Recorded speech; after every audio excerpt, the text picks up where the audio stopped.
The time for fun and games in My Hero Academia is over. Episode 42 kicks off with intense action, but it doesn't leave the emotion behind. And that's what we're going to talk about today.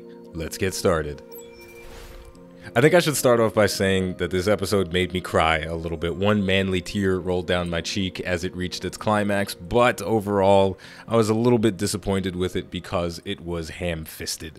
All of the plot points in the episode, all of the conflicts that happened were very contrived. It felt like, yeah, this is what's supposed to happen. This is the most obvious way to push the story forward. So I was a little disappointed because of that, but overall, the presentation value and the execution of the very predictable plot lines and the predictable beats in the episode made me say, you know what? This was the obvious thing that was supposed to happen, but damn, it looked good, it sounded good, and everything about it was on point. The premise for the episode is the League of Villains are attacking the training camp while Koda is off in his secret hideout. One of the villains finds Koda, and the villain that finds him is coincidentally the same guy that killed his parents. So who better to save him and prove to Koda once and for all that heroes are a good thing for society? Midoriya. It was very obvious that this was how it was supposed to play out, and it's disappointing because the character development that Koda receives by the end of the episode feels a little bit undeserved, right? Midoriya, he saves the day, spoiler alert, but the fact that he's saving him from the same guy that killed his parents, it's like, yeah, obviously you're going to feel like heroes are better. Obviously, you're going to start to change your opinions about that. There is a much less ham-fisted way to get Koda to come around to the idea that the society that he lives in is not completely terrible. And truth be told, society is kind of crappy even when people don't have superpowers. So, you know, I was upset about it for that reason, but there were so many good moments mixed within it, and the story that was told was still very, very pleasing. I think the main purpose of this fight, besides trying to get Koda to stop being a little asshole, was to show that Midoriya is still weak and to get him to reconcile with his weakness a little bit. The fight between Midoriya and the villain whose name eludes me right now, I'm going to have to look it up again. I should really start doing this before I start rambling. Well, that's a little ridiculous. The villain's name that Midoriya was fighting, his name was Muscular. Why is his name Muscular?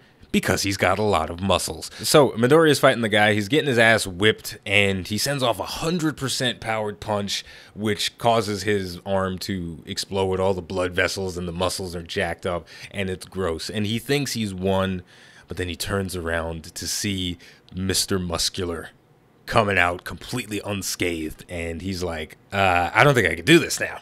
This is a problem. And that was an intense moment for the viewer as well as Midoriya, because, you know, he's obviously not going to die, but you're still feeling a little bit of that tension. And I suppose Koda is an expendable character to a degree, so there was a part of me that was wondering, oh crap, are they going to kill the kid? But this is a children's show, so I kind of assumed that they weren't going to show a 4-year-old kid getting his face punched in by a maniac. But going back to the original point, after this moment, after Midoriya realizes that he's not strong enough to beat this guy even with his maximum power, he has to have a very serious conversation with himself, and this is where things get exciting for me. The conversation Midoriya is having with himself is between the two different aspects of his personality. You have Midoriya the kid, and you have Midoriya the hero. It's almost like an id versus ego versus super ego thing. We have Midoriya the kid. He's smart, he's analytical, he's tactical. He knows how to break down enemy moves. He knows how to break down quirks and understand the situation he's in and figure out the best course of action. Then we have Midoriya the hero. He's impulsive, he's passionate, he's strong, he's willing to do whatever it takes to save the day. And he's having this conversation between the two sides of his personality, trying to figure out what the best course of action is, and they're both coming up with different strategy. The kid, he wants to run, he wants to get help, he wants to get Koda to safety, but the hero, he wants to stand his ground and fight. And Midoriya the kid also realizes that yeah, even if he runs, he's probably not going to be able to run fast enough because this guy, even though he's got big, bulky muscles, he's going against the Dragon Ball Z trope. He's really fast, too. So there's really no way he can get out of the situation besides standing his ground and fighting.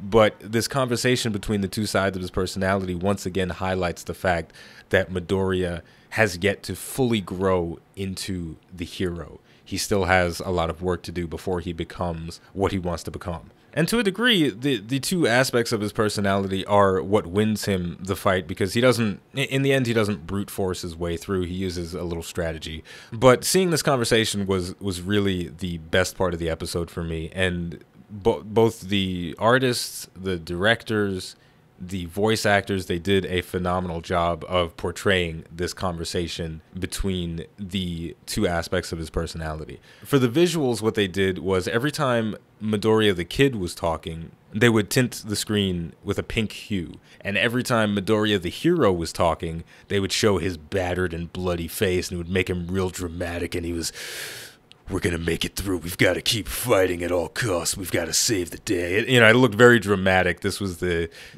heroic kind of pose. And then the kid, he was battered and bruised, and he looked tired and weak and scared and meek.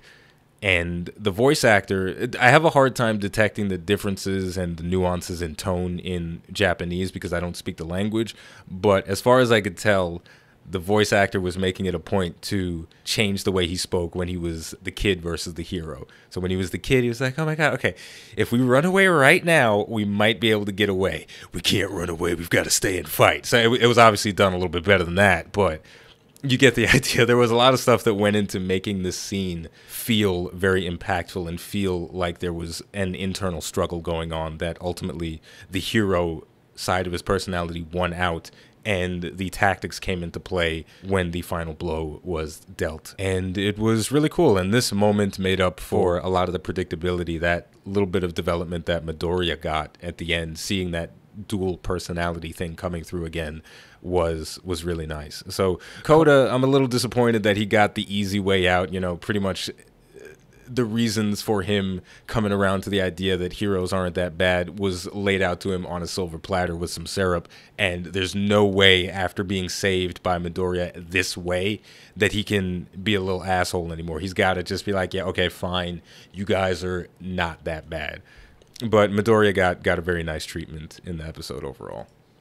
So that's pretty much the gist of it. It was a very action-packed episode, but it laid on the emotions very thick, and that's something that I love about My Hero Academia. Even when they are in the midst of an epic battle, they make sure to try and jerk some tears out of you and make you feel something for the characters as they're fighting. And that's a really nice thing that the show has done, and I hope they continue to do as the heroes and the main characters get more and more powerful and continue to evolve. So that's going to do it for today. It's a little bit on the shorter side, but that's what happens when there's a lot of action going on. There isn't nearly as much to talk about for the character development, but we still got plenty of it to discuss. With all of that said, the name of the channel is iBluairJgR. If you enjoyed this video, don't forget to like, subscribe, and leave a comment. Let me know how you feel about the two sides of Midoriya's personality, the hero versus the kid. Do you think as the hero continues to evolve, it's going to push the more innocent and analytical side of him to the side, or do you think there's always going to be a nice balance between the two? Thank you for watching, and I'll see you next time.